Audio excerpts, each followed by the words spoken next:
Hey everybody, Dave here, and I had a scary table saw kickback and a little minor injury from it. I want to talk to you guys about that. It's after 10 o'clock. It only happened a few minutes ago, and I'm in the shop too late for my standards. I usually go to bed earlier than this, and I was up late. I was in the shop. I was trying to finish just a quick little project I was making for my daughter to paint tomorrow. I'll be home with her tomorrow, and I figured it'd be a fun thing we can do together. And here's what happened. I was ripping this short piece of wood here. Wasn't much wider than this, just taking a half inch or so off. And when it came through, it caught on the blade and it kicked back. So it pinched here, and it'll through that out. You can see the damage on the other side where it went across the top of the blade. That's not blood. That's actually the Teflon coating on the blade. It hit my finger. It's turning black and blue already. And swelling, but it's not broken because I can move it. And obviously wrapped my knuckles there. So it's coming out of that at 200 miles an hour. I'm lucky to find the piece. I haven't found the other piece yet. I was using a push stick, which is why I still have fingers on the other hand. Because if I was doing this stupidly with my fingers, when that kickback happened, your body doesn't know how to react. And it very easily could have taken my hand across the top, and I'd be in the emergency room right now with a new nickname.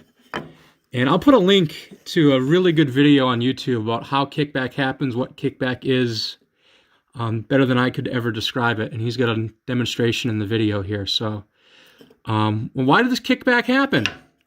Well, for one thing, this is an older Delta Unisaw. It's from the 1950s. It doesn't have a riving knife like a modern saw does. So the saw can you can pinch here. It's got a splitter, but my zero clearance insert doesn't have a cutout for the splitter, which is a little device I can pull up here. Originally, there probably was a guard mounted here. The guard is gone. I would put another guard on if I could find one reasonably priced. For some reason, they sell for almost what I paid for the saw. But those two things would have helped me.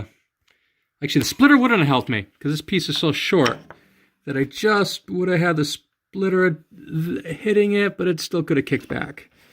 Also, I could have, if I had the guard though, the extra bit of safety, I still would have been able to push this through because it's not as narrow as it might look to you.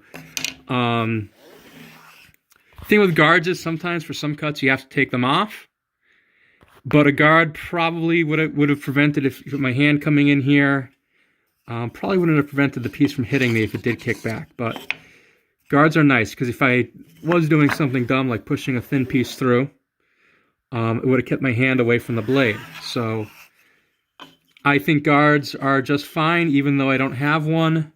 If you have one, don't take it off. They're much more valuable than you think they are. Saying a lot because I'm rambling. This is a very kind of a scary thing. I just wanted to share it with you guys.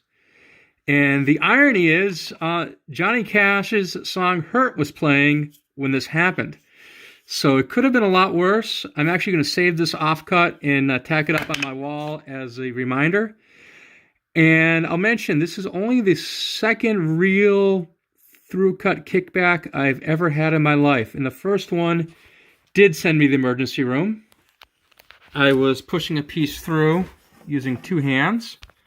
So I had a piece pushing here. It was wide enough. I had another piece pushing here because it was a little bit of a wide board. And when the kickback happened, the hand I was using to put pressure against the fence, which you do sometimes, thought I was far enough away, sent my thumb across the top. By the way, the saw's unplugged.